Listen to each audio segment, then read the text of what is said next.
Hi மக்களே, இன்றைக்கி நம்ம ஹோட்டல் ஸ்டைலில் பூரி எப்படி செய்யலான்னு பார்க்கலாம் வாங்க. நம்ம வந்து கோதுமை மாவில் தான் பூரி செய்ய போகிறோம். ஃபஸ்ட்டு நம்ம சால்ட் ஆட் பண்ணி வச்சுங்க. நெக்ஸ்ட் வந்து பார்த்திங்கன்னா பட்டர் ஆட் பண்ணுறோம். பட்டர் ஆட் பண்ணி நல்லா மிக்ஸ் பண்ணிக்க போகிறோம். நெக்ஸ்ட்டு வந்து பார்த்திங்கன்னா ஒரு முட்டை ஆட் பண்ணி நம்ம நல்லா மிக்ஸ் பண்ணிவிட்டு அதுக்கப்புறமா தண்ணி ஊற்றி மாவு நல்லா பிசைஞ்சிக்க போகிறோம்.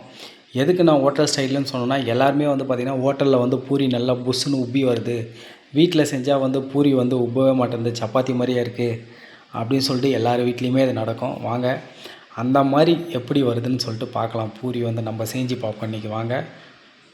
ஓகேங்களா? இப்போ அந்த பட்டரை நல்லா மிக்ஸ் பண்ணி விட்டுக்கிறோம். மாவில் மிக்ஸ் பண்ணி விட்டுட்டு நெக்ஸ்ட்டு வந்து பார்த்திங்கன்னா நம்ம வந்து முட்டை ஆட் பண்ணுறோம். முட்டை ஆட் பண்ணி மாவு நல்லா நம்ம மிக்ஸ் பண்ணி எடுத்துக்க போகிறோம். முட்டை மிக்ஸ் பண்ண பிறகு பார்த்திங்கன்னா மாவு வந்து கொஞ்சம் திரி திரியாக ஆகுங்க, உதிரியாக ஒரு மாதிரி கட்டி கட்டியாக ஆகும்.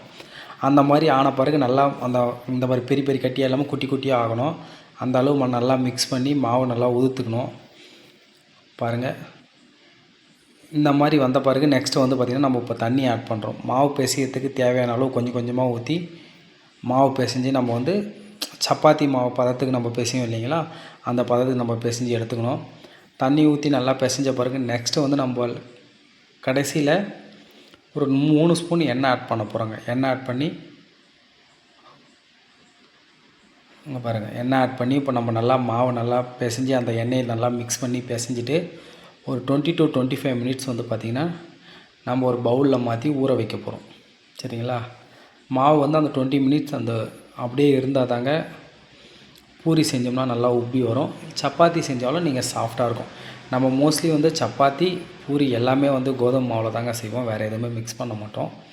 ஆல்ரெடி நம்ம இதுக்கு முன்னாடி ஒரு வீடியோ போட்டிருப்போம் சப்பாத்திக்கு. அது வந்து பார்த்திங்கன்னா சீஸ் ஆம்லேட் சப்பாத்தின்னு சொல்லிட்டு போட்டிருப்போம். சரிங்களா? அதுக்கும் சேம் இதே மாவு தாங்க நாங்கள் இப்படி தாங்க மிக்ஸ் பண்ணோம். இப்போ பாருங்கள், மாவு மிக்ஸ் பண்ணி பவுலில் போட்டு நம்ம 20 மினிட்ஸ் வச்சாச்சுங்க. நல்லா மாவு நல்லாங்க பாருங்கள் ஊறி வந்திருக்கு. இப்போ நம்ம சப்பாத்தி தேய்ச்சோம்னா பூரிக்கு மாவு தேய்ச்சோம்னா நல்லா சாஃப்டாக இருக்கும்.